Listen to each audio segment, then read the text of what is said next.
बिस्मिल्लाहिर्रहमानिर्रहीम। अस्सलाम वालेकुम। मैं हूं तसव्वुर शहजाद और आप देख रहे हैं तसव्वुर शहजाद ऑफिशियल। नाज़रीन, आज का जो हमारा मौजू है वो शिकस्त खाते इसराइल की पॉलिसी में तब्दीली और किरमान बम धमाकों में किसका हाथ था, ज़िम्मेदारी किसने कबूल की है, ये आज के हमारे मौजूआत हैं। अगर आपने हमारा चैनल सब्सक्राइब नहीं किया तो सब्सक्राइब कर लीजिए, बेल आइकन का बटन दबा दीजिए और कमेंट सेक्शन में अपनी राय से हमें ज़रूर नवाजिएगा। नाज़रीन, बात करते हैं इसराइल की। हमास और इसराइल की इस जंग में इसराइल को हमास ने नाकों चने चबवा दिए हैं। अभी तक इसराइल को हमास के खिलाफ कोई खातिर खा कामयाबी हासिल नहीं हो सकी, सिवाय इसके कि उसने पूरे गज़ा को मलबे का ढेर बना दिया है। बमबारी और ज़मीनी कार्रवाई में इसराइल ने गज़ा की वो हालत की है कि अब गज़ा वो रहने के काबिल भी नहीं रहा। अक़वाम मुत्तहिदा ने जो रिपोर्ट दी है, अक़वाम मुत्तहिदा की रिपोर्ट के मुताबिक गज़ा की वो हालत कर दी गई है कि अब वहाँ पर कोई घर, कोई प्लाजा, कोई बिल्डिंग भी सलामत नहीं है कि वहाँ पर उसको काबिल इस्तेमाल किया जा सके। तो इस हवाले से पूरे गज़ा को इसराइल ने उधेड़ कर रख दिया है, लेकिन उसके बावजूद वो हमास को टारगेट करने में नाकाम रही है। असल हदफ हमास थी, लेकिन इसराइल ने हमास की बजाय आम शहरियों को जो सॉफ्ट टारगेट थे उन पर बमबारी की, उन पर हमले किए, बच्चों को शहीद किया, ख़वातीन को निशाना बनाया, लेकिन हमास का कुछ नहीं बिगाड़ सके।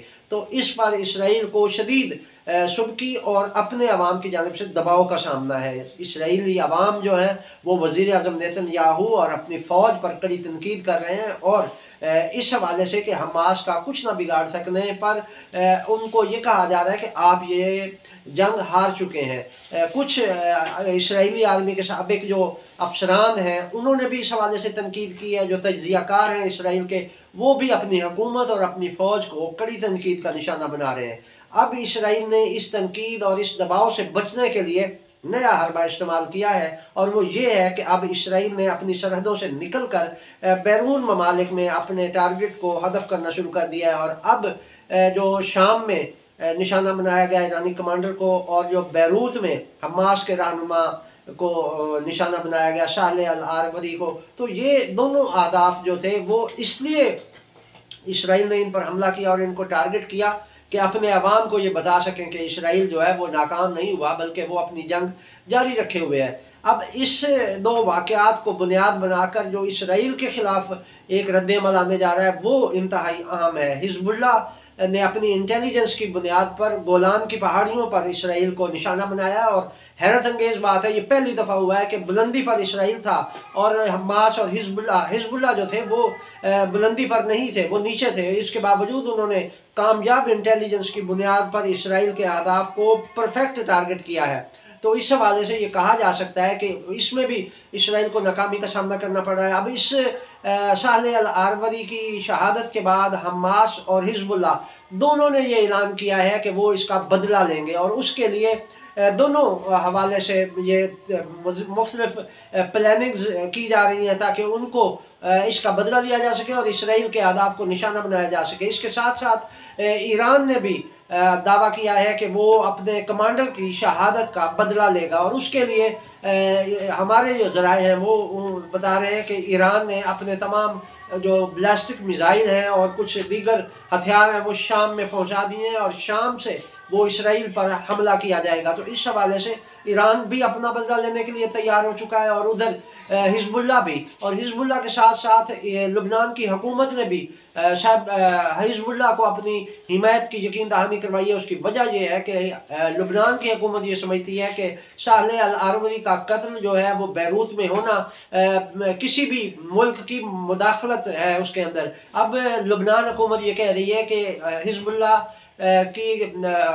के पास मौजूद हमास कमांडर को इसराइल ने निशाना बनाकर हिज़्बुल्लाह के नहीं बल्कि लुबनान के उसमें मुदाखलत की है मामलात में। तो इस पर अब लुबनान की हुकूमत और हिज़्बुल्लाह दोनों रद्द अमल के लिए मुत्तफ़िक हो चुके हैं। इसके अलावा इसराइल ये समझ रहा था कि बैरूत पर हमला करने से हिज़्बुल्लाह कोई खातिर खा जवाब नहीं दे सकेगी और इसराइली ये समझ रहे थे कि क्योंकि लुबनान इस वक्त शदीद मुआशी बहरान का शिकार है और लुबनान इस पोजीशन में नहीं है कि वो अटैक कर सके, तो इस पर इसराइल ने यह समझा कि ये सॉफ्ट टारगेट होगा। लेकिन इसराइल को हैरत अंगेज़ तौर पर ये देखना पड़ गया कि अब जो लुबनान और हिजबुल्लाह की जानिब से रद्द-ए-अमल आ रहा है वो कितना शदीद है।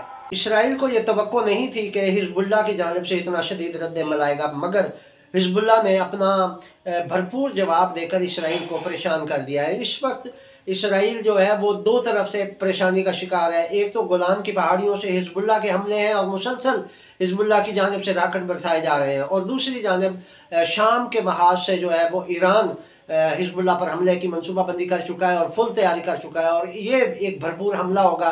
और दूसरा जो अहम बात है वो ये है कि इस हमले में, इस वाक़े में दाश भी बेनकाब हो गई है। वो जो नाम नहाद मुसलमान तंजीम कहलाती थी और ख़ुद को इस्लामी अमारात और पता नहीं क्या कुछ कहते थे, लेकिन अब साबित हो गया है कि इसराइल की भी परवरदा है, क्योंकि किरमान में होने वाले ये जो 2 बम धमाके हैं उसकी ज़िम्मेदारी दैश ने कबूल की है, और दाश की जानिब से ये कहा गया है कि ये जो दोनों धमाके हैं उन्होंने किए हैं। तो ज़ाहिर है इसके हवाले से बाकायदा इसराइली मोसाद जो खुफिया एजेंसी है उसके सरबराह ने भी कहा था कि ईरान में सख्त और शदीद सर्दी पड़ने वाली है, और ये इशारा दिया था उन्होंने इन धमाकों का।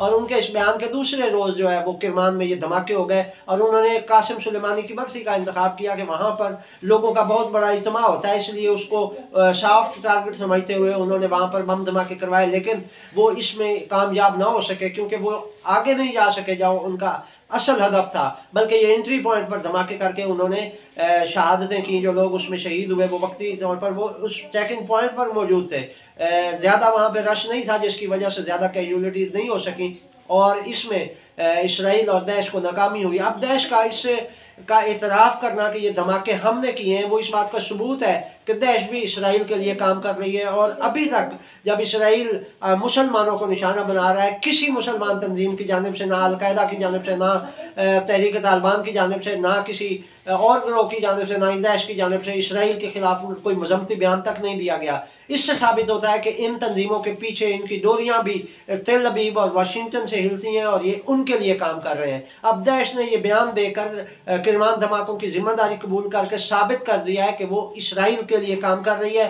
और उसका उम्मत मुसलमान से कोई ताल्लुक नहीं है। ये थी नाज़रीन अब तक की अपडेट। सब को इजाज़त दीजिए। अल्लाह निगहबान।